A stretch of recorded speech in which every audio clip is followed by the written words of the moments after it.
بالله من الشيطان الرجيم. بسم الله الرحمن الرحيم. ولقد فتنا قبلهم قوم فرعون وجاءهم رسول كريم أن أدوا إلي عباد الله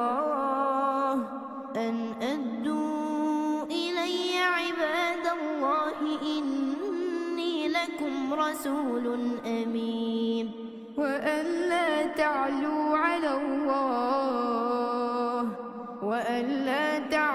على الله إني آتيكم بسلطان مبين وإني عذت بربي وربكم أن ترجمون وإن لم تؤمنوا لي فاعتزلون. فدعا ربه أن هؤلاء قوم مجرمون فأسر بعبادي ليلا إنكم متبعون واترك البحر رهوا إنهم جند مغرقون. അസ്സലാമു അലൈക്കും വറഹ്മത്തുള്ളാഹി വബറകാതുഹു. ഖുർആൻ പദം 1730 ദിവസത്തിലേക്ക് എല്ലാവരെയും ഹാർദമായി സ്വാഗതം ചെയ്യുന്നു. വിശുദ്ധ ഖുർആനിലെ 44-ാമത്തെ അധ്യായമായ സൂറത്ത് ദുഖാനിലെ 17 മുതൽ 24 വരെയുള്ള ആയത്തുകളാണ് ഇന്ന് പഠനവിധേയമാക്കുന്നത്. ക്ലാസ് ആരംഭിക്കുന്നതിനായി ആദരണീയനായ ഡോക്ടർ AI വിലായത്തുള്ള സാഹിബിനെ ക്ഷണിക്കുന്നു. അസ്സലാമു അലൈക്കും വറഹ്മത്തുള്ളാഹി വബറകാതുഹു. അഊദു ബില്ലാഹി മിനശ് ശൈത്വാനിർ റജീം. ബിസ്മില്ലാഹിർ റഹ്മാനിർ റഹീം. വലഖദ് ഫതന്നാ ഖബ്ലഹും ഖൗമ ഫിർഔന വജാഅഹും റസൂലുൻ കരീം അൻ അദ്ദൂ ഇലയ്യ ഇബാദല്ലാഹി ഇന്നി ലക്കും റസൂലുൻ അമീൻ وأن لا تعلوا على الله إني آتيكم بسلطان مبين وإني عذت بربي وربكم أن ترجمون وإن لم تؤمنوا لي فاعتزلون. فدعا ربه أن هؤلاء قوم مجرمون فأسر بعبادي ليلا إنكم متبعون واترك البحر رهوا إنهم جند مغرقون. صدق الله العلي العظيم. സൂറത്തു ദുഖാനിലെ 17 മുതൽ 24 വരെയുള്ള ആയത്തുകളാണ് ഞാൻ നിങ്ങളെ കേൾപ്പിച്ചിട്ടുള്ളത്. സൂറത്തു ദുഖാന് ആ പേര് വരുന്നതിന് കാരണമായ വിധത്തിലുള്ള ഒരു പ്രയോഗം കഴിഞ്ഞ ദിവസം നമ്മൾ പഠന വിധേയമാക്കിയ 10-ാമത്തെ ആയത്ത് മുതലുള്ള ഭാഗത്ത് നമ്മൾ കാണുകയുണ്ടായി. മക്കയിലെ നബി സല്ലല്ലാഹു അലൈഹി വസല്ലമയുടെ ദൗത്യ നിർവഹണത്തിനോട് സൃഷ്ടിപരമായ വിധത്തിൽ പ്രതികരിക്കാൻ കൂട്ടാക്കാതെ ഇരുന്ന, നിഷേധത്തിന്റെ വഴിയിൽ തന്നെ സഞ്ചരിച്ചു കൊണ്ടിരുന്ന ആളുകളോട് അവരുടെ അടിസ്ഥാനരഹിതമായ സന്ദേഹാധിഷ്ഠിതമായ ആ നിലപാടിൽ അവര് തുടർന്നുകൊണ്ടിരിക്കുമ്പോഴും ഒരു പുലരാനിരിക്കുന്ന ഒരു അപകടം സംഭവിക്കാൻ പോകുന്ന ഒരു അവരെ സംബന്ധിച്ചിടത്തോളം ഭീഷണമായ ഒരു സംഗതി, അത് കാത്തിരുന്നു കൊള്ളാനാണ് അള്ളാഹു ഇവിടെ നിർദ്ദേശിക്കുന്നത് നമ്മൾ കാണുകയുണ്ടായത്. ഫർതഖിബ് യൗമ തഅതി സ്സമാഉ ബിദുഖാനിൻ മുബീൻ. കാത്തിരുന്നു കൊള്ളുക, ആകാശം വളരെ വ്യക്തമായും തന്നെ കാണാൻ കഴിയുന്ന വിധത്തിലുള്ള പുകപടലങ്ങൾ പ്രത്യക്ഷപ്പെടുത്തുന്ന ഒരു നാളിനായിട്ട് ആ നാള് സംഭവിക്കുന്നതിനായി കാത്തിരുന്നു കൊള്ളുക. മുഴുവൻ മനുഷ്യരെയും അത് മൂടിപ്പൊതിയും. അത് വേദനയേറിയ ഒരു ശിക്ഷയുമാണ് എന്ന കാര്യമാണ് ഒരു താക്കീത് എന്ന നിലയ്ക്ക് ഇവിടെ പറയപ്പെടുകയുണ്ടായത്. ആ സന്ദർഭത്തിൽ അവര് ആ ശിക്ഷയിൽ നിന്ന് തങ്ങളെ മുക്തരാക്കാൻ ആവശ്യപ്പെട്ടുകൊണ്ട് അള്ളാഹുവിനോട് പ്രാർത്ഥിക്കും. ഇപ്പോ മക്കയിലെ ആളുകള് പല വിധത്തിലുള്ള പരീക്ഷണങ്ങൾക്കും പ്രയാസകരമായ അനുഭവങ്ങൾക്കും ഒക്കെ ഇടയിൽ തങ്ങള് ഈ ശിക്ഷയും പ്രയാസവും ഒക്കെ നീക്കി കിട്ടുകയാണെങ്കിൽ വിശ്വസിച്ചു കൊള്ളാം എന്ന് പറഞ്ഞുകൊണ്ട് നബി സല്ലല്ലാഹു അലൈഹി വസല്ലമയുടെ അടുക്കല് ആവർത്തിച്ച് വന്നുകൊണ്ടിരിക്കുന്നുണ്ട്. അള്ളാഹുവിനോട് ഇടപെട്ട് പ്രാർത്ഥിക്കണമെന്ന് ആവശ്യപ്പെടാനായിട്ടാണ് നബി സല്ലല്ലാഹു അലൈഹി വസല്ലമയുടെ അടുക്കിലേക്ക് അവര് വരുന്നത്. എന്നാൽ ആ കാര്യമൊന്നും ഗൗരവത്തിൽ കാണാതെ അവരുടെ പ്രയാസങ്ങൾ അള്ളാഹു നീക്കി കൊടുക്കുമ്പോൾ അവര് നേരത്തെ നടത്തിയ വാഗ്ദാനങ്ങള് അവര് വിശ്വാസികളായിക്കൊള്ളാം, ഈ പ്രവാചകന് അദ്ദേഹം പറയുന്ന കാര്യങ്ങൾക്ക് ശ്രദ്ധ കൊടുക്കാം, എന്നിട്ട് അതനുസരിച്ച് മുന്നോട്ട് പോകാം എന്നൊക്കെ അവര് പറഞ്ഞിരുന്ന കാര്യങ്ങളെ പൂർണ്ണമായും അവഗണിച്ചുകൊണ്ടുള്ള നിലപാടാണ് അവര് തുടർന്ന് സ്വീകരിക്കുന്നത്. അപ്പോ അവർക്ക് ഏറ്റവും ഏറെ പ്രയോജനകരമാവുന്ന വിധത്തിലുള്ള കാര്യങ്ങൾ അവരെ കേൾപ്പിച്ചുകൊണ്ട് ഒരു ദൂതൻ അവരുടെ അടുക്കലേക്ക് കടന്നു വന്നിട്ടും ആ ദൂതൻ അവരെ കേൾപ്പിച്ചുകൊണ്ടിരിക്കുന്ന കാര്യങ്ങളിൽ അടങ്ങിയ ഉത്ബോധനം ഉൾക്കൊള്ളുകയോ അതിന് വേണ്ട വിധത്തിൽ പരിഗണന നൽകുകയോ ഒന്നും ചെയ്യാത്ത ഈ ആളുകളെ സംബന്ധിച്ചിടത്തോളം എങ്ങനെയാണ് അത്തരം ഓർമ്മപ്പെടുത്തലുകൾ പ്രയോജനപ്പെടുക എന്നതാണ് ചോദിക്കപ്പെടുകയുണ്ടായ ഒരു കാര്യം. അവര് ആ വാഗ്ദാനമൊക്കെ കാറ്റിൽ പറത്തിക്കൊണ്ട് അവർ നേരിട്ടിരുന്ന പ്രതിസന്ധികള് നീങ്ങിക്കിട്ടിയപ്പോ അതിൽ നിന്നൊക്കെ പിന്തിരിയുകയും അള്ളാഹുവിന്റെ പ്രവാചകനെ ആരോ പഠിപ്പിച്ചു വിട്ട ഒരു ഭ്രാന്തനാണ് എന്ന നിലക്ക് പരാമർശിക്കുകയുമാണ് ചെയ്യുകയുണ്ടായത്. അള്ളാഹു അവരുടെ പ്രയാസം നീക്കി കൊടുക്കുകയുണ്ടായിട്ടുണ്ട്. പക്ഷെ അവരുടെ നേരത്തെ തന്നെ പിന്തുടർന്നു വന്നിരുന്ന ആ ധാർഷ്ട്യം നിറഞ്ഞ നിലപാടിലേക്ക് തന്നെയാണ് അവര് തിരികെ പോവുകയുണ്ടായത്. എന്നാൽ കടുത്ത പ്രഹരം ഏറ്റുവാങ്ങേണ്ടി വരുന്ന ഒരു നാൾ വരാനിരിക്കുന്നു. യഥാർത്ഥത്തിലുള്ള പ്രതികാരം അവരുടെ മേൽ നടപ്പാക്കപ്പെടുന്നത് ആ നാളിലാണ്. അവര് യഥാർത്ഥത്തിലുള്ള ദൈവിക ശിക്ഷ, അവരുടെ ധിക്കാരത്തിനും അഹന്തക്കും ഒക്കെയുള്ള ദൈവിക ശിക്ഷ ഏറ്റുവാങ്ങാനിരിക്കുന്നത് ആ കടുത്ത പ്രഹരമേൽപ്പിക്കപ്പെടുന്ന നാളിലാണ്. ഇപ്പോ അവരനുഭവിച്ചുകൊണ്ടിരിക്കുന്നതൊക്കെ തന്നെ കേവലമായ ഓർമ്മപ്പെടുത്തൽ മാത്രമാണ് എന്നതാണ് നമ്മൾ കഴിഞ്ഞ ദിവസം പഠന വിധേയമാക്കിയ ആയത്തുകളിൽ അള്ളാഹു വളരെ സ്പഷ്ടമായിട്ട് വെളിപ്പെടുത്തുകയുണ്ടായത്.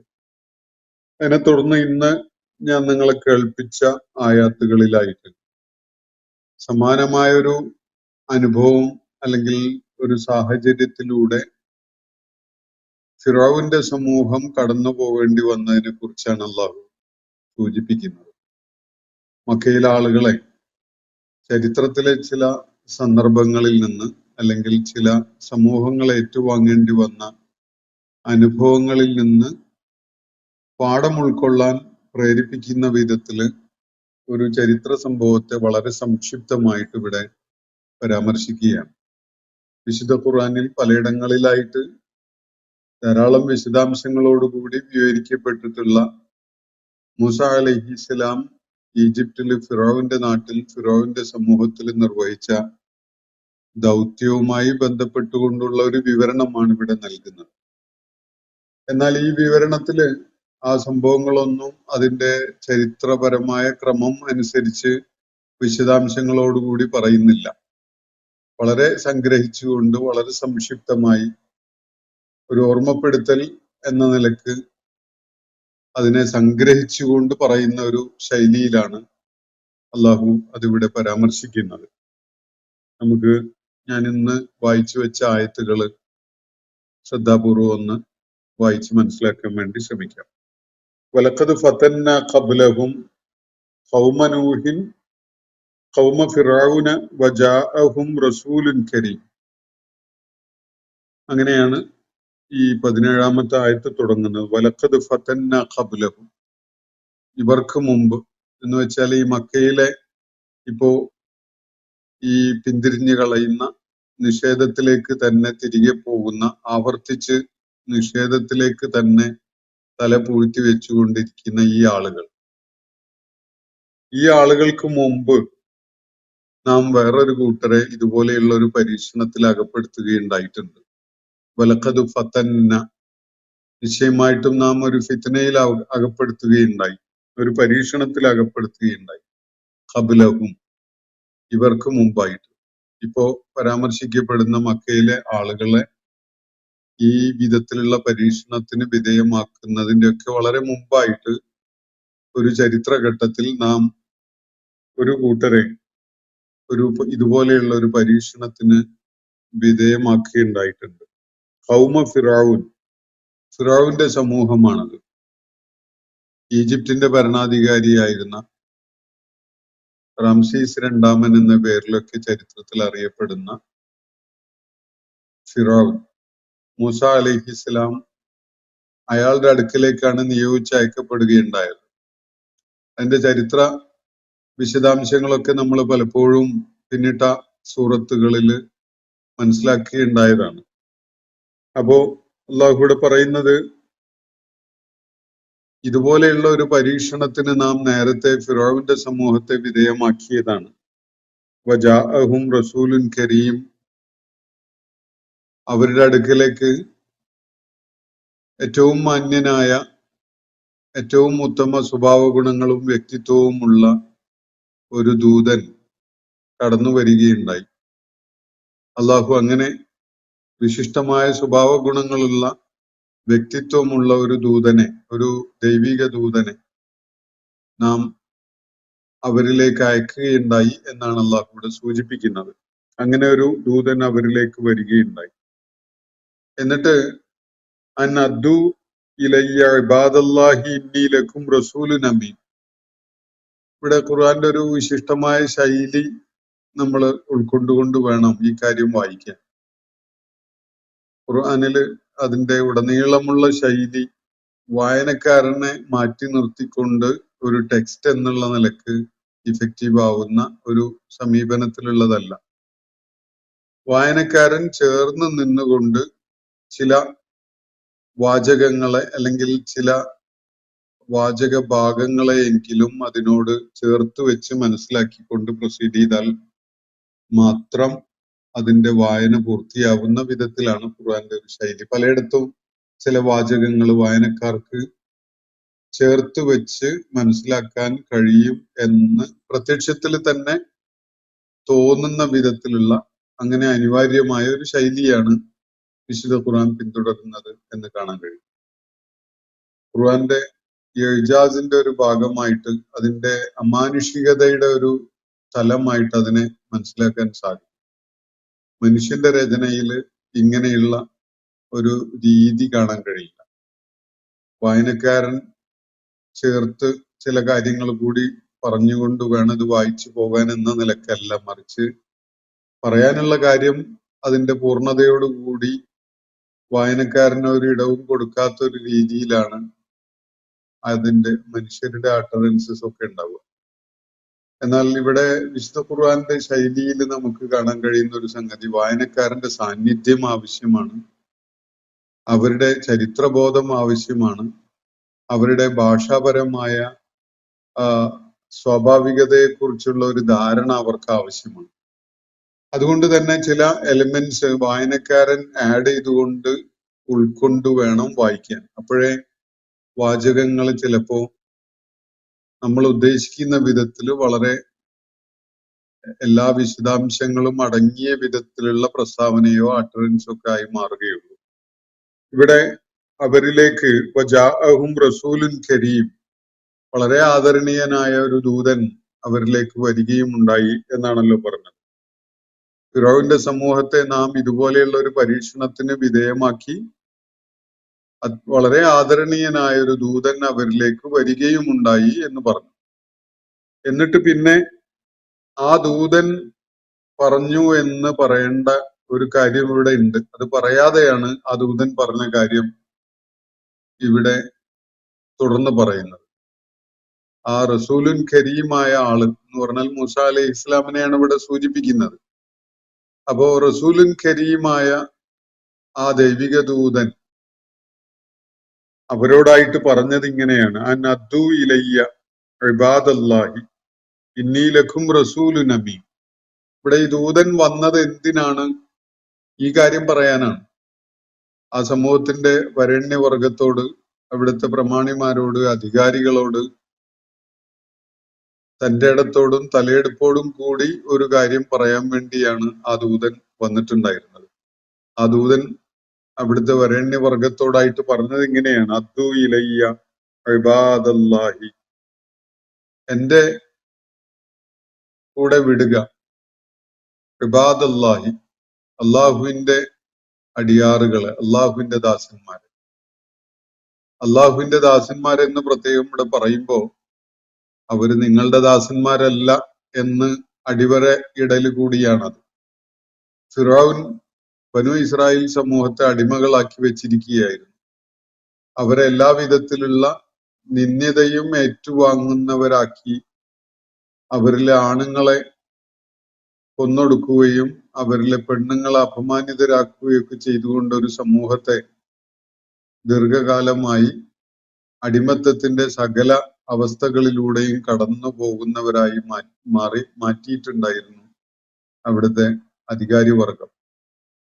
അപ്പോ അവരോടാണ് തലയെടുപ്പോടും തന്റെ ഇടത്തോടും കൂടി ശിരസ് ഉയർത്തി നിന്നുകൊണ്ട് മൂസ അലൈഹിസ്സലാം ഈ കാര്യം പറയുന്നത്. അങ്ങനെ ഒരു കാര്യം പറയുന്നതിന് വേണ്ടിയാണ് റസൂലുൻ കരീമായ ദൂതനെ അള്ളാഹു അവരിലേക്ക് അയക്കുകയുണ്ടായത്. പറഞ്ഞ കാര്യം ഇതാണ്: അദ്ദു ഇലയ്യ, നിങ്ങൾ എനിക്ക് വിട്ടു തന്നേക്കുക, എന്നിലേക്ക് അവരെ ഏൽപ്പിക്കുക, എന്റെ അടുക്കൽ എന്റെ കൈകളിലേക്ക് ഏൽപ്പിക്കുക. ഇബാദല്ലാഹി, അള്ളാഹുവിന്റെ അടിയാറുകളെ, നിങ്ങൾ അടിമകളാക്കി വെച്ച അള്ളാഹുവിന്റെ അടിമകൾ എന്ന് നമുക്കതിനെ ഒന്ന് വികസിപ്പിച്ചുകൊണ്ട് മനസ്സിലാക്കാം. ഇബാദ് എന്ന പദം ഇവിടെ ഉപയോഗിക്കുന്നതിന് പകരം ഈ സന്ദർഭത്തിൽ അങ്ങനെ ഉപയോഗിച്ചുവെങ്കിൽ വേറെ ചിലയിടത്ത് അർസിൽ മാഴിയ ബനി ഇസ്രായേൽ എന്ന് പറഞ്ഞേ കാണാൻ കഴിയും. ബനു ഇസ്രായേലിനെ എന്റെ കൂടെ വിടുക, എന്നോടൊപ്പം വിടുക എന്നാണ് മറ്റൊരിടത്ത് പറഞ്ഞിട്ടുള്ളത്. അവിടെ ഏത് സമൂഹത്തെ പരാമർശിക്കുന്നു എന്നത് വ്യക്തമാക്കുന്ന വിധത്തിലാണ് പറഞ്ഞതെങ്കിൽ ഇവിടെ ആ സമൂഹം ഏത് അവസ്ഥയിലാണ് ഉണ്ടായിരുന്നത് എന്നത് പരോക്ഷമായിട്ട് വെളിപ്പെടുത്തുകയാണ്. അള്ളാഹുവിന്റെ അടിമകൾ എന്ന് പറയുമ്പോൾ അവര് അള്ളാഹുവിന്റെ അടിമകളായി സ്വതന്ത്രരായ മനുഷ്യരായി അവരുടെ ജീവിത ദൗത്യം നിർവഹിക്കാൻ സാധിക്കുന്ന വിധത്തിലുള്ള ഒരു അവസ്ഥയിലായിരുന്നില്ല. അവര് ഫിറൗന്റെ അടിമകളായി, ഖിബ്തി വംശത്തിന്റെ അടിമകളായിട്ട് ജീവിക്കേണ്ടി വന്ന അവസ്ഥയിലാണ് ഉണ്ടായിരുന്നത്. യഥാർത്ഥത്തിൽ അവര് ഖിബ്തി വംശത്തിന്റെയോ ഫിറൗന്റെയോ അടിമകളായിരുന്നില്ല. അവർ അള്ളാഹുവിന്റെ ദാസന്മാരാണ്. അള്ളാഹുവിന്റെ ദാസന്മാരെ എന്നോടൊപ്പം വിടുക എന്ന് ന്യായം പറയാൻ വേണ്ടിയാണ് മൂസ അലൈഹിസ്സലാമിനെ, ഏറ്റവും ശ്രദ്ധേയമായ വ്യക്തിത്വത്തിന്റെ ഉടമയായിരുന്ന മൂസ അലൈഹിസ്സലാമിനെ അള്ളാഹു ദൈവിക ദൂതനായിട്ട് ആ സമൂഹത്തിലേക്ക് അയക്കുകയുണ്ടായത്. അദ്ദേഹത്തെ ഈ വാചകം, തുടർന്നുള്ള ഈ വാചകം ഇങ്ങനെ ഒരു കാര്യം പറയാൻ എന്ന അർത്ഥത്തിൽ മനസ്സിലാക്കാം. അതേപോലെ തന്നെ അദ്ദേഹം തന്റെ ദൗത്യ നിർവഹണത്തിന്റെ ഭാഗമായി അവിടുത്തെ അധികാരി സമൂഹത്തോട് ഇങ്ങനെ ഒരു കാര്യം പറയുകയുണ്ടായി എന്ന നിലക്കും മനസ്സിലാക്കാം. വിശുദ്ധ ഖുർആന്റെ ശൈലീപരമായ വളരെ ശ്രദ്ധേയമായ ഒരു പ്രത്യേകതയാണിത്. വളരെ പരിമിതമായ വാക്കുകളിൽ വിവിധങ്ങളായ തലങ്ങളിൽ അർത്ഥസൂചനകൾ നൽകാൻ കഴിയുന്ന വിധത്തിലാണ് അതിന്റെ വാചകങ്ങളെ രൂപീകരിക്കപ്പെട്ടിട്ടുള്ളത് എന്നതാണ് ശ്രദ്ധേയമായ ഒരു കാര്യം. അപ്പോ ഒരു റസൂലുൻ കരീം അവരിലേക്ക് വന്നു. എന്തിനാ വന്നത്? അതാണ് അൻ എന്ന് പറഞ്ഞു തുടങ്ങുന്നത്, ഇന്ന ഒരു കാര്യത്തിന് വേണ്ടി എന്ന്. എന്നാൽ അത് അവിടെ വ്യക്തതയോടുകൂടി അങ്ങനെ ഇങ്ങനെ ഒരു കാര്യം പറയാൻ വേണ്ടി എന്ന് പറയുന്നുണ്ടോ? അങ്ങനെ പറയുന്നുമില്ല. അത് നമ്മൾ മനസ്സിലാക്കിക്കൊള്ളണം. നമ്മളുടെ ഇൻവോൾവ്മെന്റോട് കൂടി മാത്രമാണ് ഈ ദൈവിക വചനങ്ങളെ വായിക്കാൻ സാധിക്കുക. ഇല്ലെങ്കിൽ ഇതെന്താ പരസ്പരം ചേരാതെ കിടക്കുന്നത്, കൂട്ടിഘടിപ്പിക്കപ്പെടാതിരിക്കുന്നത് എന്ന് തോന്നിപ്പോകും. പക്ഷെ ഇതിന്റെ പാരായണം നമ്മൾ നിർവഹിച്ച് കേൾക്കുമ്പോൾ അങ്ങനെ യാതൊരു തട്ടും തടവുമുള്ള അല്ലെങ്കിൽ എന്തെങ്കിലും ആശയപരമായ എന്തെങ്കിലും അവ്യക്തതയോ തികവില്ലായ്കയോ ഉള്ളതായിട്ട് നമുക്ക് അനുഭവപ്പെടുകയേ ഇല്ല. അത് അത്യാകർഷകമായ ഒരു പാരായണത്തിന്റെ ഒഴുക്കായിട്ടേ നമുക്ക് അനുഭവപ്പെടുള്ളൂ. അപ്പോ ചില കാര്യങ്ങള് അതിനോട് നമുക്ക് ചേർത്ത് വായിക്കേണ്ടി വരും. അപ്പോഴാണ് ആശയം അതിന്റെ പൂർണ്ണത പ്രാപിക്കുന്നതായിട്ട് നമുക്ക് കാണാൻ കഴിയുക. അതോ വായനക്കാരന്റെ ഇൻവോൾവ്മെന്റ് ഉറപ്പുവരുത്തുന്ന ഒരു അനിവാര്യത എന്ന നിലക്ക്, ഒരു ഭാഷാ ശൈലി അല്ലെങ്കിൽ രചനാ ശൈലി എന്ന നിലക്ക് വളരെ ഉയർന്ന നിലവാരത്തിലുള്ള ഒരു വ്യതിരക്തത പുലർത്തുകയും ചെയ്യുന്നു. അദ്ദു ഇലയ്യ ഇബാദല്ലാഹി, നിങ്ങൾ എന്നിലേക്ക് വിട്ടുതരിക, ഇബാദല്ലാഹി, അള്ളാഹുവിന്റെ അടിമകളെ, അള്ളാഹുവിന്റെ ദാസന്മാരെ, ഇന്നീലക്കും റസൂലുൻ അമീൻ. അപ്പൊ രണ്ടു കൂട്ടരോട് ഇവിടെ വ്യത്യസ്തമായ കാര്യങ്ങള് മൂസ അലൈഹിസ്സലാം പറഞ്ഞത് അള്ളാഹു ചേർത്ത് പറയുകയാണ്. ഒന്ന്, അധികാരി വർഗത്തോട് പറഞ്ഞത് അദ്ദു ഇലയ്യ ഇബാദല്ലാ എന്നാണ്. അള്ളാഹുവിന്റെ ദാസന്മാര്, നിങ്ങൾ അടിമകളാക്കി വെച്ചിരിക്കുന്ന എന്നാൽ യഥാർത്ഥത്തിൽ അള്ളാഹുവിന്റെ ദാസന്മാരായ ബനു ഇസ്രായേൽ സമൂഹത്തെ എന്നോടൊപ്പം വിടുക എന്നാണ് അധികാരി വർഗത്തോട് പറയുന്നത്.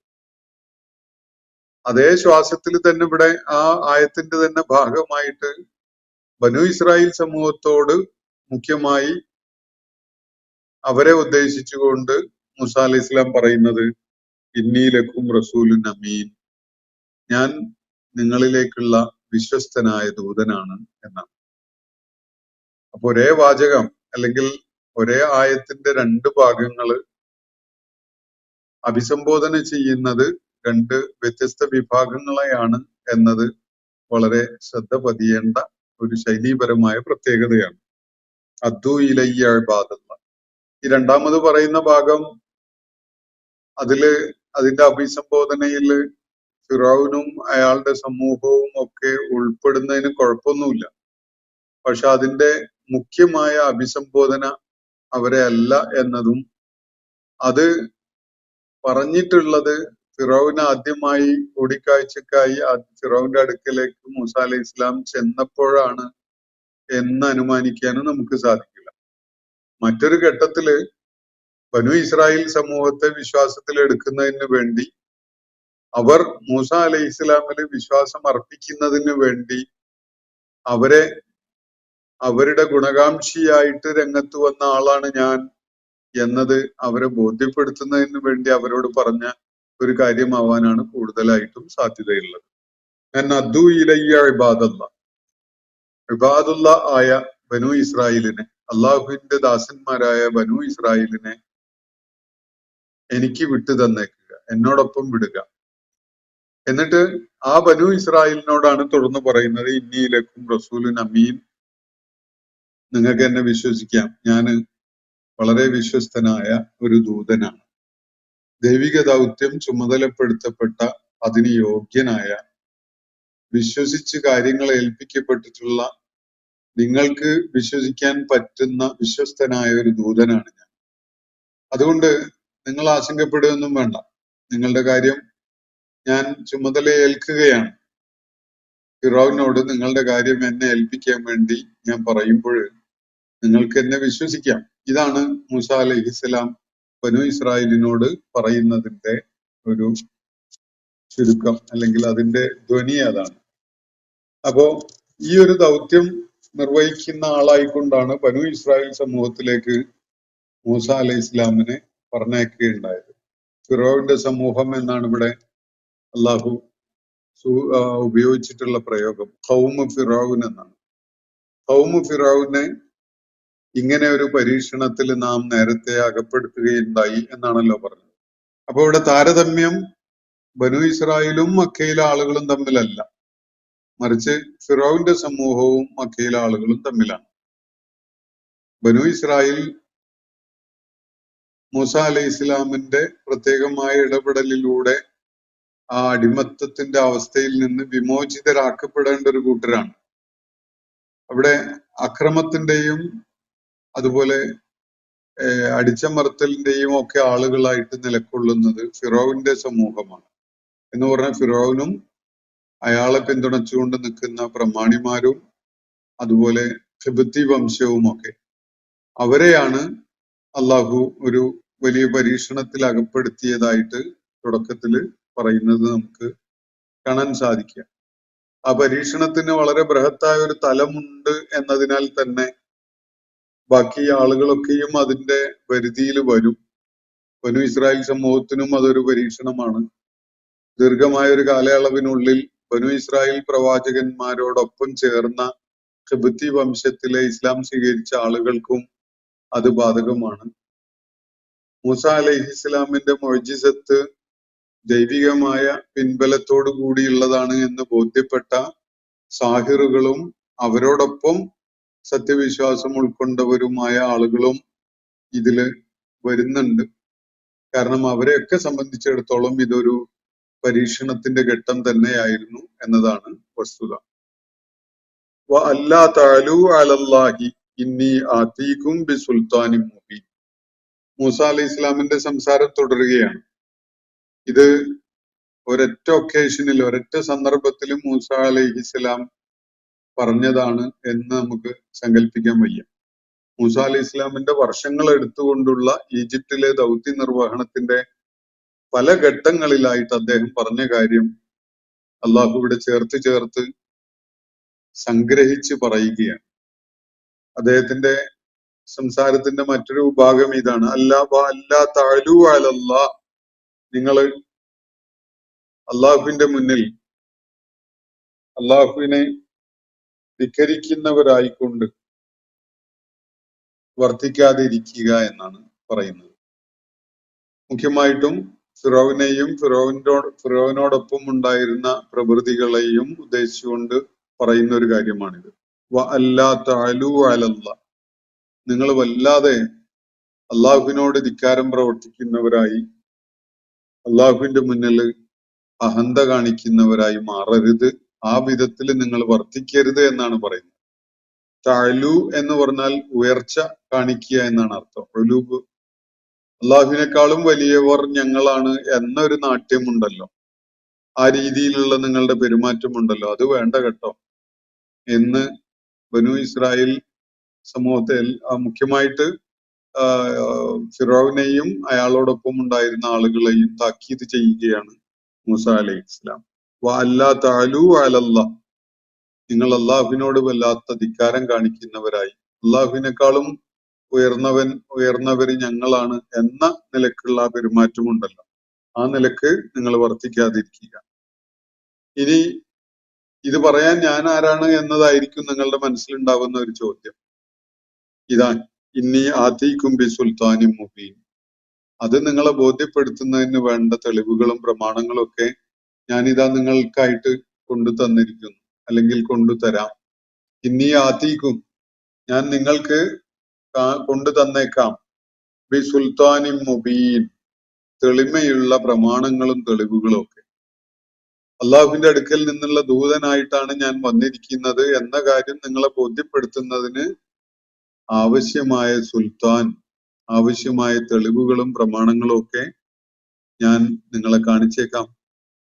ഞാനിത് പറയുമ്പോ നിങ്ങൾ വലിയ നീരസത്തോടു കൂടി എന്റെ നേരെ തിരിയുകയാണ്, ഇത് പറയാൻ ഇപ്പോ ഇവനാരാ എന്ന നിലക്ക്, അല്ലെ? എങ്കിൽ ഇന്നി ആതീകും ബിസുൽത്താനിൻ മുബീൻ, അതിനുള്ള തെളിവ് ഞാൻ പടച്ച തമ്പുരാന്റെ ദൂതനായിട്ട് നിങ്ങളുടെ അടുക്കലേക്ക് വന്നിരിക്കുന്ന റസൂലുൻ അമീനാണ്, റസൂലുൻ കരീമാണ് എന്നത് നിങ്ങളെ ബോധ്യപ്പെടുത്തുന്നതിന് വേണ്ട തെളിവുകളും ഞാൻ കൊണ്ടുവന്നിട്ടുണ്ട്. അത് ഞാൻ നിങ്ങളെ കാണിച്ചേക്കാം. നിങ്ങൾ വല്ലാതെ ധിക്കാരം കാണിക്കുന്നവരായി ധാർഷ്ട്യത്തോടു കൂടി അള്ളാഹുവിനേക്കാൾ ഉയർന്നവർ ഞങ്ങളാണ് എന്നൊരു നാട്യത്തോടു കൂടി നിലകൊള്ളുന്നത് അവസാനിപ്പിക്കുക. വൈന്നി ഉഴുത്തു ബി റബ്ബി വ റബ്ബിക്കും. തുടർന്ന് മൂസ അലൈഹി ഇസ്ലാം പറയുകയാണ്, ഞാൻ അഭയം തേടിയിരിക്കുന്നു. വൈന്നി ഉഴുത്തു ബി റബ്ബി വ റബ്ബിക്കും, എന്റെയും നിങ്ങളുടെയും റബ്ബായ പടച്ച തമ്പുരാനിൽ ഞാൻ ശരണം തേടിയിരിക്കുന്നു. എന്തിനാണത്? നിങ്ങൾ എന്നെ ദ്രോഹിക്കും എന്ന് എനിക്കറിയാം. നിങ്ങൾ എന്നെ ദ്രോഹിക്കും, നിങ്ങൾ എന്നെ കല്ലെറിയും, നിങ്ങൾ എന്നെ ഇവിടുന്ന് ആട്ടിപ്പുറത്താക്കാൻ വേണ്ട കാര്യങ്ങളൊക്കെ ചെയ്യുമെന്നറിയാം. അതുകൊണ്ട് എന്റെ കാര്യം സുരക്ഷിതമാകുന്നതിന് ഞാനൊരു നടപടി സ്വീകരിച്ചിട്ടുണ്ട്. അത് ഞാൻ എന്റെ റബ്ബിൽ എന്ന് വെച്ചാൽ നിങ്ങളുടെ തന്നെ റബ്ബിൽ അഭയം തേടിയിട്ടുണ്ട്. അവനിൽ ഞാൻ ശരണം തേടിയിട്ടുണ്ട്. ഇന്നി ഉഴുത്തു ബി റബ്ബി വ റബ്ബിക്കും. വലിയൊരു മനഃശാസ്ത്ര തത്വം മൂസ അലൈഹി ഇസ്ലാം ഇവിടെ പ്രയോഗത്തിൽ കൊണ്ടുവരുന്നത് കാണാം. ഈ ആളുകൾക്ക് പല ആലിഹത്തുകളും ആ ഘട്ടത്തിലുണ്ട്. കൺകാണ അനുസരിക്കപ്പെടേണ്ട നായകനായിട്ട്, നാഥനായിട്ട് അവര് ഫിറൗവിനെ തലയിലേറ്റി നടക്കുന്നുമുണ്ട്. പക്ഷെ അവരൊന്നും അല്ല കേട്ടോ നിങ്ങളുടെ റബ്ബ്. നിങ്ങൾ എന്നെ ദ്രോഹിക്കാൻ ഇടയുള്ള കാരണത്താൽ അക്കാര്യത്തില് എന്റെ സുരക്ഷിതത്വം ഉറപ്പുവരുത്താൻ വേണ്ടി ഞാൻ ശരണം തേടിയിട്ടുണ്ട്. ആരിലാണ്? ബി റബ്ബി വ റബ്ബിക്കും, എന്റെ റബ്ബില്, നിങ്ങളുടെയും റബ്ബില്. എന്റെയും നിങ്ങളുടെയും റബ്ബായ അള്ളാഹുവിൽ. വേറെ റബ്ബൊന്നുമില്ല. അതൊക്കെ വ്യാജമായിട്ട് പറഞ്ഞുണ്ടാക്കുന്നതാണ്. അതുകൊണ്ട് എന്റെ സുരക്ഷിതത്വത്തിന് വേണ്ടി നിങ്ങൾ എനിക്കെതിരെ തിരിയും എന്നതിനാൽ എന്റെ സുരക്ഷിതത്വത്തിന് വേണ്ടി ഞാൻ ശരണം തേടിയിട്ടുണ്ട്. ആരിലാണ്? ബി റബ്ബി വ റബ്ബിക്കും, എന്റെയും നിങ്ങളുടെയും റബ്ബായ അള്ളാഹുവിൽ. എന്തിനാണത്? അൻ തർജുമൂൻ, നിങ്ങൾ എന്നെ എറിയാൻ, കല്ലെറിയാൻ തുനിയുകയാണല്ലോ. അങ്ങനെയുള്ള ഒരു സാധ്യത കണ്ടുകൊണ്ട് നിങ്ങൾ എന്നെ കല്ലെറിയും എന്നതിനാൽ, നിങ്ങൾ എന്നെ എറിഞ്ഞു ഓടിക്കാൻ മുതിരുന്നു എന്നതിനാൽ എന്റെ കാര്യം സുരക്ഷിതമാക്കാൻ വേണ്ടി എനിക്ക് അതിൽ ഭയപ്പാടൊന്നുമില്ല. അക്കാര്യം സുരക്ഷിതമാക്കാൻ വേണ്ടി ഞാൻ എന്റെ റബ്ബിൽ എന്ന് വെച്ചാൽ നിങ്ങളുടെ തന്നെ റബ്ബിൽ അഭയം തേടിയിരിക്കുകയാണ്. അവനിൽ ഞാൻ ശരണം തേടിയിട്ടുണ്ട്. അതുകൊണ്ട് അക്കാര്യത്തിൽ എനിക്ക് ആശങ്കയൊന്നുമില്ല. എന്റെ കാര്യം ഞാൻ എന്റെ റബ്ബിനെ എന്ന് വെച്ചാൽ നിങ്ങളുടെ റബ്ബിനെ തന്നെ ഏൽപ്പിച്ചിട്ടുണ്ട്. നിങ്ങൾ എന്നെ കല്ലെറിയാൻ, റജ്മ് എന്ന് പറഞ്ഞാൽ കല്ലെറിഞ്ഞ് ഓടിക്കലാണ്. കല്ലെറിഞ്ഞ് ഒരു ശിക്ഷ നടപ്പിലാക്കുന്നതിനും ആ പദം ഉപയോഗിക്കാറുണ്ട്. അൻ തർജുമൂൻ, നിങ്ങൾ എന്നെ എറിയും, നിങ്ങൾ എന്നെ, എന്റെ മേൽ ആക്ഷേപങ്ങൾ ചൊരിയും എന്നൊക്കെ അതിനർത്ഥമുണ്ട്. നിങ്ങൾ എന്നെ വിമർശിക്കും, നിങ്ങൾ എന്നെ കടുത്ത ആക്ഷേപത്തിന് ഇരയാക്കും, അതുപോലെ എന്നെ കല്ലെറിഞ്ഞ് ആട്ടിപ്പായിപ്പിക്കും എന്നതൊക്കെ ഈ റജ്മ എന്നതിന്റെ ആലങ്കാരികമായ അർത്ഥം ആക്ഷേപങ്ങൾക്ക് ഇരയാക്കുക എന്നാണ്. അതിന്റെ ലിറ്ററലായ സെൻസാണ് കല്ലെറിഞ്ഞ് ഓടിക്കുക എന്നത്. അപ്പൊ നിങ്ങൾ എന്നെ കല്ലെറിഞ്ഞ് ഓടിക്കാനും ആക്ഷേപങ്ങൾക്ക് ഇരയാക്കാനും ഒക്കെ ഇടയുണ്ട് എന്നതിനാൽ എന്റെ കാര്യം ഞാൻ അവനിൽ, എന്റെ റബ്ബിൽ, നിങ്ങളുടെ തന്നെ റബ്ബിൽ ശരണം തേടിയിരിക്കുകയാണ്. വൈലം തുഅ്മിനൂ ലീ ഫഅ്തസിലൂൻ. അതുകൊണ്ട് എനിക്ക് പറയാനുള്ളത് ഇതാണ്, നിങ്ങൾക്ക് ഞാൻ പറയുന്നതിൽ വിശ്വാസമില്ലെങ്കിൽ നിങ്ങൾ ഒരു കാര്യം ചെയ്തേക്ക്. നിങ്ങളുടെ നന്മ തന്നെ ഉദ്ദേശിച്ചുകൊണ്ട് നിങ്ങൾ എന്നെ അങ്ങ് വിട്ടുകളഞ്ഞേക്ക്. എന്റെ നേരെ, എന്റെ മേക്കിട്ട് പാഞ്ഞു കയറുന്ന ഒരു ഏർപ്പാട് വേണ്ട. വൈലം തുഅ്മിനൂ ലീ, നിങ്ങളിലേക്ക് ഗുണകാംക്ഷയോടുകൂടി വന്ന ദൂതനാണ് ഞാൻ എന്ന വസ്തുത നിലനിൽക്കെ തന്നെ നിങ്ങൾക്ക് എന്നിൽ വിശ്വാസമില്ലെങ്കിൽ, അള്ളാഹുവിന്റെ ദൂതനായിട്ട് നിങ്ങൾ എന്നെ ഉൾക്കൊള്ളുന്നില്ലെങ്കിൽ നിങ്ങൾ ഒരു കാര്യം ചെയ്തേക്കും. പിന്നെ നിങ്ങൾക്ക് നല്ലത് എന്നെ കൈവിടുകയാണ്. എന്നെ ദ്രോഹിക്കാൻ വേണ്ടി വരാതെ ഒന്ന് എന്നെ വിട്ടൊഴിഞ്ഞങ്ങ് പൊയ്ക്കളയുകയാണ് നിങ്ങൾക്ക് നല്ലത്. ഞാനുമായി ഒരു ഏറ്റുമുട്ടലിന്, ഒരു സംഘട്ടനത്തിന്, എന്നെ ദ്രോഹിക്കുന്നതിന്, എന്നെ പിന്തുടർന്ന് ആക്രമിക്കുന്നതിന് ഒന്നും നിങ്ങൾ മുതിരണ്ട. എന്നെ വിട്ടൊഴിഞ്ഞേക്ക്. അതാണ് നിങ്ങൾക്ക് നല്ലത്.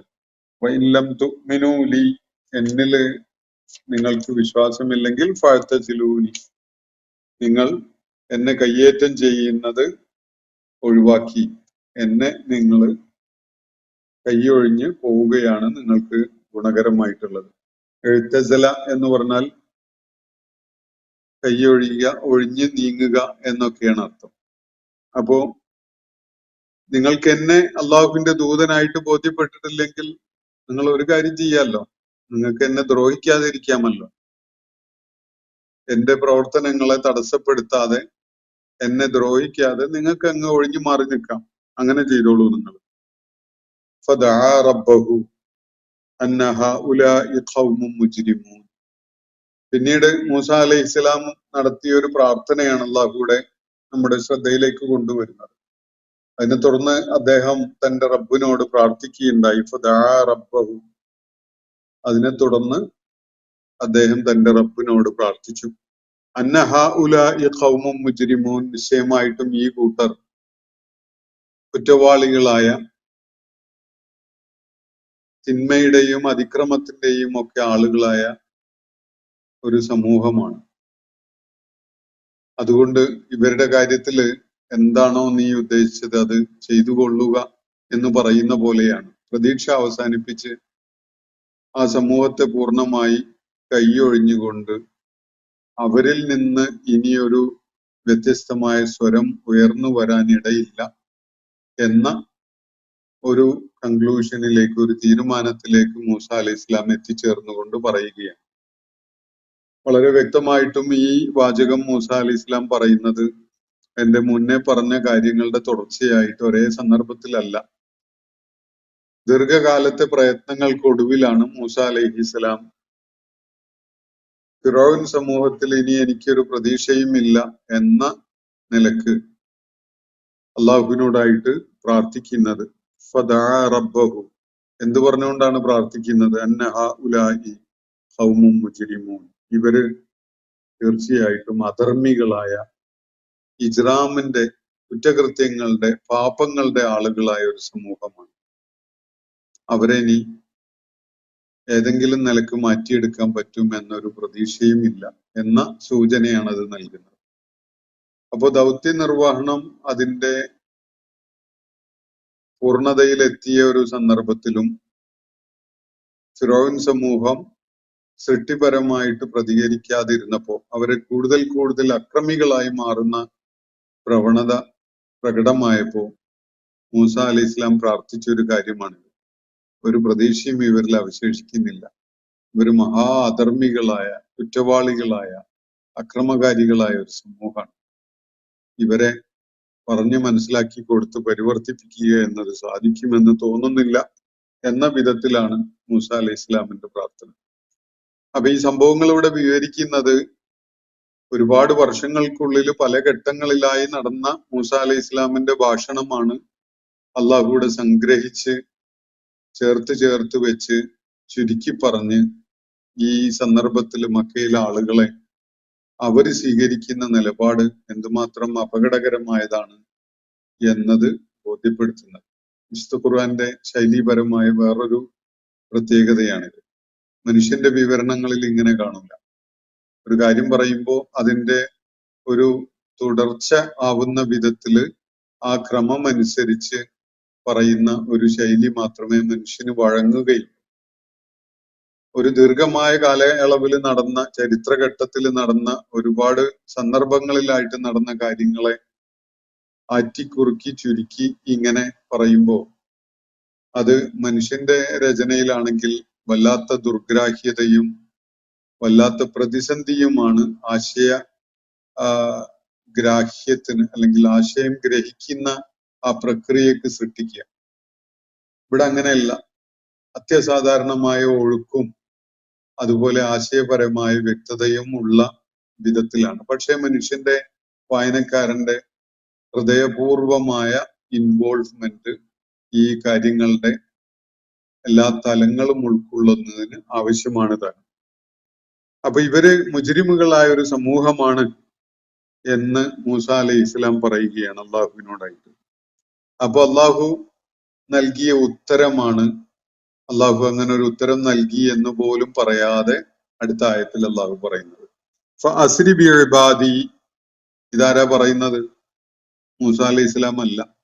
അള്ളാഹു മൂസ അലൈഹി ഇസ്ലാമിനോട് അദ്ദേഹത്തിന്റെ പ്രാർത്ഥനയ്ക്ക് ഉത്തരം ചെയ്തുകൊണ്ട് പറയുന്ന ഒരു കാര്യമാണ്.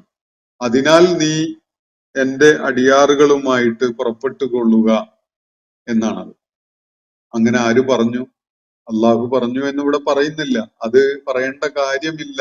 അത്രയും വ്യക്തതയുള്ള ഒരു സംഗതിയാണ്. വായനക്കാരൻ കണ്ണു തുറന്നുകൊണ്ടാണ്, ഒരു ബോധത്തോടു കൂടിയാണ് വായിക്കുന്നതെങ്കിൽ ഇതാരാ പറയണത് എന്നുള്ളത് എളുപ്പം മനസ്സിലാവും. പക്ഷെ മനുഷ്യന്റെ രചനയിൽ അതിന് മറുപടിയായി അള്ളാഹു പറഞ്ഞു എന്നൊക്കെ നിരന്തരമായിട്ട് വരുന്നത് കാണാം. അങ്ങനെയുള്ള ഇടവാചകങ്ങളില്ലാതെ തന്നെ ആശയം അവ്യക്തതകളില്ലാതെ വളരെ വലിയ വ്യക്തതയോടുകൂടി തന്നെ കൺവേ ചെയ്യാൻ കഴിയുന്ന ഒരു അത്യസാധാരണമായ ശൈലിയാണ് ഖുർആൻ പിന്തുടരുന്നത് എന്നത് ഈ ആയത്തുകൾ നമുക്ക് ബോധ്യപ്പെടുത്തി തരും. ഫാസിരി ബി ഇബാദി, അതിനാൽ എന്റെ അടിയാറുകളുമായി നീ പുറപ്പെട്ടുകൊള്ളുക. രാത്രിക്ക് രാത്രി തന്നെ പുറപ്പെടാനാണ് പറയുന്നത്. ഫാസിരി ബി ഇബാദി ലൈലൻ, രായ്ക്ക് രാമാനം. ഈ ഇസ്രാ എന്ന വാക്കിൽ തന്നെ അത് അടങ്ങിയിട്ടുണ്ട്. രാത്രി പുറപ്പെടാനാണ് അസ്രി എന്ന് പറയുന്ന പദം സൂചിപ്പിക്കുന്നത്. കൂടാതെ ഒരു ഊന്നലോടുകൂടി ലൈലൻ എന്ന് ഇവിടെ പറയുന്നുണ്ട്. അപ്പൊ രായ്ക്കു രാമാനം എന്ന് മലയാളത്തിൽ പറയും. രാത്രി തന്നെ, പുലരാൻ കാത്തു നിൽക്കാതെ രാത്രി തന്നെ പുറപ്പെട്ടോളുക. ഇന്നക്കും മുത്തബഊൻ, എന്റെ അടിയാറുകളുമായിട്ട് രായ്ക്ക് രാമാനം തന്നെ പുറപ്പെടുക. നിശ്ചയമായിട്ടും ഇന്നക്കും മുത്തബഊൻ, നിങ്ങളെ പിന്തുടർന്ന് ആളുകൾ പുറകെ വരുന്നുണ്ട്. ഇന്നക്കും മുത്തബഊൻ, നിങ്ങൾ പിന്തുടരപ്പെടുന്നവരാണ് തീർച്ചയായും എന്നാണ് ഭാഷാപരമായിട്ട് ആ പദങ്ങളുടെ അർത്ഥം. നിങ്ങൾ പിന്തുടരപ്പെടുന്നവരാണ് എന്ന് പറഞ്ഞാൽ നിങ്ങൾക്ക് പുറകെ നിങ്ങളുടെ ശത്രുക്കൾ നിങ്ങളെ പിന്തുടർന്ന് വരുന്നുണ്ട്. അതുകൊണ്ട് വലിയ ജാഗ്രതയോടുകൂടി രായ്ക്ക് രാമാനം തന്നെ പുറപ്പെട്ടുകൊള്ളുക. സമയം നഷ്ടപ്പെടുത്തരുത് എവിടെയും. നിങ്ങൾ ധൃതിയില് യാതൊന്നിനും കാത്തു നിൽക്കാതെ രാത്രി തന്നെ പുറപ്പെട്ടുകൊള്ളുക. മാത്രമല്ല, നിങ്ങൾക്ക് പുറകെ ശത്രുക്കള് പടയൊരുക്കത്തോടുകൂടി പിന്തുടർന്ന് വരുന്നുണ്ട്. ആ ഒരു ജാഗ്രത നിങ്ങൾക്ക് ഉണ്ടാവണം. വത്രുക്കിൽ ബഹ്റ റഹുവ, ഇനി ആ സമുദ്രം ഉണ്ടല്ലോ, അതൊക്കെ അതിന്റെ വിശദാംശങ്ങൾ പലയിടങ്ങളിൽ പറഞ്ഞതാണ്. അവര് മൂസ അലൈഹി ഇസ്ലാം ബനു ഇസ്രായേലിനെ നയിച്ചുകൊണ്ട് അള്ളാഹു കൽപ്പിച്ച വിധത്തിലുള്ള ദിശയിലേക്ക് പുറപ്പെട്ടു. അങ്ങനെ അവര് പോയി ചെങ്കടലിന്റെ തീരത്ത് ചെന്ന് വഴിമുട്ടി. ഇനിയിപ്പോ എന്ത് ചെയ്യും? മൂസ അലൈഹി ഇസ്ലാമിന്റെ അനുയായികൾ പല വിധത്തിലുള്ള അസ്വസ്ഥതകളും പ്രകടിപ്പിച്ചുകൊണ്ടിരിക്കുകയാണ് ആ ഘട്ടത്തിൽ. ബനു ഇസ്രായേൽ മൂസ അലൈഹി ഇസ്ലാമിനെ ആക്ഷേപിക്കാനും ശകാരിക്കാനും ഒക്കെ തുടങ്ങിയിട്ടുണ്ട് അപ്പോഴേക്ക്. അപ്പൊ മൂസ അലൈഹി ഇസ്ലാം പറയുന്നത്, ഞാന് എന്റെ റബ്ബിന്റെ മാർഗദർശനം ഉൾക്കൊണ്ടുകൊണ്ടാണ് പുറപ്പെട്ടിരിക്കുന്നത്. എന്റെ റബ്ബ് എന്നെ കൈയൊഴിയുകയില്ല എന്ന വിധത്തിലാണ് അവരോട് സംസാരിക്കുന്നത്. അപ്പോ ചെങ്കടലിന്റെ മുന്നിൽ ചെന്ന് വഴിമുട്ടിയ നേരത്ത് അദ്ദേഹത്തോട് അള്ളാഹു തന്റെ കയ്യിലുണ്ടായിരുന്ന വടി കൊണ്ട് സമുദ്രത്തെ അടിക്കാൻ പറഞ്ഞതും സമുദ്രം രണ്ട് പിളർപ്പായി മാറിയതും ആ രണ്ട് പിളർപ്പുകൾക്കിടയിലായിട്ട് നല്ല ഡ്രൈ ആയ ഉണങ്ങി വരേണ്ട ഒരു പാത രൂപപ്പെട്ടു വന്നതും ഒക്കെ ഖുർആൻ പരാമർശിക്കുന്നുണ്ട്. ബനു ഇസ്രായേൽ അതിലൂടെ മൂസ അലി ഇസ്ലാമിന്റെ നേതൃത്വത്തിൽ മറുകരയിലേക്ക് നടന്നു നീങ്ങിയ സംഭവമൊക്കെ തന്നെ അതിന്റെ വിശദാംശങ്ങളോടുകൂടി പലയിടങ്ങളിലും പറയുന്നുണ്ട്. പക്ഷെ ഇവിടെ അതൊക്കെ കഴിഞ്ഞിട്ടുള്ള ഒരു കാര്യമാണ് പറയുന്നത്. വത്രുക്കിൽ ബഹ്റ റഹുവ, ആ സമുദ്രത്തെ ആ വിധത്തിൽ അതിന്റെ ആ റഹുവ് എന്ന് പറഞ്ഞാൽ അതിന്റെ ആ നിശ്ചലമായി നിൽക്കുന്ന, ശാന്തമായി നിൽക്കുന്ന അവസ്ഥയിൽ ആ സമുദ്രത്തെ വിട്ടേക്കുക എന്ന് പറഞ്ഞാൽ, സമുദ്രത്തിൽ ചെന്ന് വഴിമുട്ടി നിൽക്കുമ്പോ ആ കയ്യിലുള്ള വടി കൊണ്ട് സമുദ്രത്തെ അടിക്കാൻ മൂസ അലൈഹി ഇസ്ലാമിന് അള്ളാഹു നിർദ്ദേശം നൽകിയിരുന്നു. ബനു ഇസ്രായേൽ സമൂഹം അതിലൂടെ കടന്നുപോയി അക്കരെ എത്തിക്കഴിഞ്ഞാൽ ആ സമുദ്രം പിളർന്നത് വീണ്ടും കൂടിച്ചേരുന്നതിന് വേണ്ടി വീണ്ടും സമുദ്രത്തിൽ അടിക്കാനും നിർദ്ദേശം നൽകിയിട്ടുണ്ടാവണം. അതാണ് ഇവിടെ നൽകപ്പെടുന്ന ഒരു സൂചന. ഇവിടെ പറയുന്നത് സമുദ്രം വീണ്ടും രണ്ട് പിളർപ്പ് ഒരുമിച്ച് ഒന്നായി മാറുന്നതിന് മുമ്പ് ഉള്ള ഒരു കാര്യമാണ്. അക്കരെ എത്തി ബനു ഇസ്രായേൽ സമൂഹം സുരക്ഷിതമായി സിനായി മരുഭൂമിയിലേക്ക് എത്തിച്ചേർന്നു. എന്ന് പറഞ്ഞാൽ ഈ ചെങ്കടൽ കടന്ന് മറുകരയിലെത്തി. ആ ഒരു അവസ്ഥയിൽ സമുദ്രം പിളർന്നു നിൽക്കുകയാണല്ലോ. അപ്പൊ ഇവര് പിന്തുടരപ്പെടുക തന്നെ ചെയ്യും എന്നും പറഞ്ഞിട്ടുണ്ടായിരുന്നു. അപ്പൊ ശത്രുക്കള് ഫിറോവിന്റെ നേതൃത്വത്തില് അവരെ ചേസ് ചെയ്തുകൊണ്ട് പുറപ്പെട്ടിരിക്കുകയാണ്. അപ്പൊ അവര് സമുദ്ര തീരത്ത് എത്തിക്കൊണ്ടിരിക്കുകയാണല്ലോ. അതുകൊണ്ട് അള്ളാഹു ഒരു താൽക്കാലികമായി ഒരു നിർദ്ദേശം നൽകുകയാണ്, വത്രുക്കിൽ ബഹറ റഹുവ, തൽക്കാലത്തേക്ക് ആ സമുദ്രത്തെ അങ്ങനെ നിശ്ചലമായി വിട്ടേക്ക്. സമുദ്രത്തിന്റെ രണ്ട് പിളർപ്പുകള് കൂടിച്ചേരാൻ കാരണമാകുന്ന വിധത്തിൽ സമുദ്രത്തെ ഇപ്പോ അടിക്കേണ്ട. കാരണം എന്താ? വത്രുക്കിൽ ബഹ്റ റഹുവ. റഹുവ എന്ന് പറഞ്ഞാൽ ശാന്തതയോടുകൂടി, സുക്കൂൻ, അതുപോലെ ഹുദൂ എന്നൊക്കെയാണ് അർത്ഥം. എന്ന് പറഞ്ഞാൽ സമുദ്രം ഇപ്പൊ അടങ്ങിയതാണ് രണ്ട് ഭാഗങ്ങളിലേക്കായിട്ട്. സമുദ്രം സ്വാഭാവികമായിട്ടും അതിന്റെ തിരയിളക്കങ്ങളുള്ള ഒരവസ്ഥയായിരിക്കുമല്ലോ ഉണ്ടാവുക. പക്ഷെ ഇപ്പൊ തിരയിളക്കം ആ ഭാഗത്ത് അടങ്ങിയിരിക്കുകയാണ്. രണ്ട് ഭാഗമായി സമുദ്രം മുറിഞ്ഞ് രണ്ട് പിളർപ്പായി കിടക്കുകയാണ്. രണ്ട് ഭാഗവും ശാന്തമായി അങ്ങനെ അടക്കമുള്ള അവസ്ഥയിലാണ്. ആ അവസ്ഥയിൽ സമുദ്രത്തെ വിട് കുറച്ചു നേരത്തേക്ക്. വത്രുക്കിൽ ബഹ്റ റഹുവ, ഇതാണ് നിർദ്ദേശിക്കുന്നത്. എന്തിനാണ്? ഇന്നഹും ജുന്ദുൻ മുഹറഖൂൻ, അവരൊക്കെയും തന്നെ, ആ സൈന്യം ഒന്നടങ്കം തന്നെ മുങ്ങിച്ചാവാനുള്ളവരാണ്. അതാണ് കാരണം. അവര് വന്നു ചേരട്ടെ. സമുദ്ര തീരത്തെത്തിയ ശത്രു സൈന്യം ഈ സമുദ്രത്തിലേക്ക് അങ്ങ് ഇറങ്ങി നടക്കുന്നവരാവട്ടെ. സമുദ്രത്തിന്റെ മധ്യത്തിലേക്ക് അവരെത്തിയിട്ട് അവര് ആ സമുദ്രത്തിൽ മുങ്ങിച്ചാവാനുള്ളവരാണ്. അതുകൊണ്ട് തൽക്കാലം സമുദ്രം പിളർന്നത് ഒന്നായി മാറാൻ വേണ്ടി അവരിങ്ങ് കടക്കുന്നതിന് മുമ്പ്, സമുദ്രത്തിലേക്ക് അവര് ആ വഴിയിലേക്ക് നടന്നു വരുന്നതിന് മുമ്പായിട്ട് സമുദ്രത്തെ അടിക്കേണ്ട. മറിച്ച് അതിന്റെ ആ ശാന്തതയിൽ അതിനെ അങ്ങ് വിട്ടേക്ക്. എന്നാലോ ഇന്നഹും ജുന്ദുൻ മുഹറഖൂൻ, അവര് തീർച്ചയായിട്ടും മുങ്ങി മരിക്കാനുള്ള ഒരു സേനയാണ്.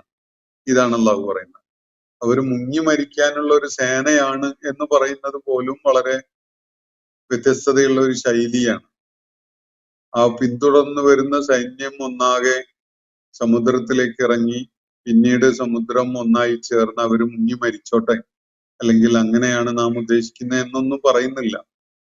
അതൊക്കെ മനുഷ്യന്റെ ശൈലീപരമായ ഒരു രീതിയാണെങ്കിൽ ഇവിടെ കാര്യങ്ങൾ ഒരു വായനക്കാരന്റെ പൂർണ്ണമായ ഇൻവോൾവ്മെന്റോട് കൂടി ആശയം വെളിപ്പെടുന്ന വിധത്തിലുള്ള വളരെ സംക്ഷിപ്തമായ പദങ്ങൾ മാത്രം ഉപയോഗിച്ചുകൊണ്ടുള്ള ഒരു ശൈലിയാണ് ഇവിടെ ഈ കാര്യം പറയുന്നത്. ഇന്നഹും ജുന്ദുൻ മുഹറഖൂൻ, അവർ മുങ്ങി മരിക്കാനുള്ള ഒരു സൈന്യമാണ്. അവർ മുങ്ങി മരിക്കട്ടെ. അതിനിടയാകുന്ന വിധത്തില് ഈ സമുദ്രത്തിന്റെ രണ്ട് പിളർപ്പുകൾ തൽക്കാലം ഒന്നാവാതിരിക്കട്ടെ, അതുകൊണ്ട് നീ സമുദ്രത്തിൽ അടിക്കാതിരിക്കുക എന്നൊന്നും പറയുന്നില്ല. അതൊക്കെ നമ്മൾ ഇതിൽ നിന്ന് വായിച്ചെടുത്തോളണം. അങ്ങനെയുള്ള അനന്തമായ വായനാ സാധ്യത നിലനിർത്തിക്കൊണ്ടുള്ള ഒരു ശൈലിയിലാണ് വിശുദ്ധ ഖുർആൻ ഇവിടെ കാര്യം പറയുന്നത്. അപ്പോ വത്രുക്കിൽ ബഹ്റ റഹുവ, സമുദ്രത്തെ അതിന്റെ ശാന്തതയിൽ തന്നെ ഇപ്പോ അങ്ങ് വിട്. ഇന്നഹും ജുന്ദുൻ മുഹറഖൂൻ, മുങ്ങി മരിക്കാനുള്ള ഒരു സൈന്യമാണവർ എന്ന് പറഞ്ഞാൽ ആ സൈന്യം ഒന്നടങ്കം സമുദ്രത്തിലേക്ക് ഇറങ്ങി വന്ന് മൂസ അലൈഹി ഇസ്ലാമിനെയും അനുയായികളെയും പിന്തുടർന്ന് നടന്നു നീങ്ങി സമുദ്രത്തിന്റെ മധ്യത്തിൽ എത്തട്ടെ. എന്നിട്ട് കടല് ഒന്നായി ചേരുകയും അവര് മുങ്ങി മരിക്കുകയും ചെയ്യട്ടെ എന്ന് നമ്മൾ മനസ്സിലാക്കേണ്ട വിധത്തിലാണ് ഈ കാര്യം വളരെ ചുരുങ്ങിയ വാക്കുകൾ കൊണ്ട് ഇവിടെ വിവരിക്കപ്പെടുന്നത്. ഈ വിവരണം ഇവിടെ അവസാനിച്ചിട്ടില്ല. ഇതിന്റെ തുടർന്നുള്ള കാര്യങ്ങൾ തുടർന്നുള്ള ആയത്തുകളിൽ വരുന്നുണ്ട്. അപ്പൊ ഞാൻ ഇന്നത്തെ സെഷൻ ഇവിടെ അവസാനിപ്പിക്കുകയാണ്. വാഹനം അൽഹംദുലില്ലാഹി റബ്ബിൽ ആലമീൻ. അസ്സലാമു അലൈക്കും വറഹ്മത്തുള്ളാഹി വബറകാതുഹു. ഇന്നത്തെ ഖുർആൻ പദം ഇവിടെ സമാപിക്കുന്നു. ഖുർആൻ പഠനത്തിൽ പങ്കെടുത്ത എല്ലാവർക്കും അല്ലാഹു അർഹമായ പ്രതിഫലം നൽകി അനുഗ്രഹിക്കട്ടെ. വആഖിർ ദഅവാനാ അൽഹംദുലില്ലാഹി റബ്ബിൽ ആലമീൻ. അസ്സലാമു അലൈക്കും വറഹ്മത്തുള്ളാഹി വബറകാതുഹു.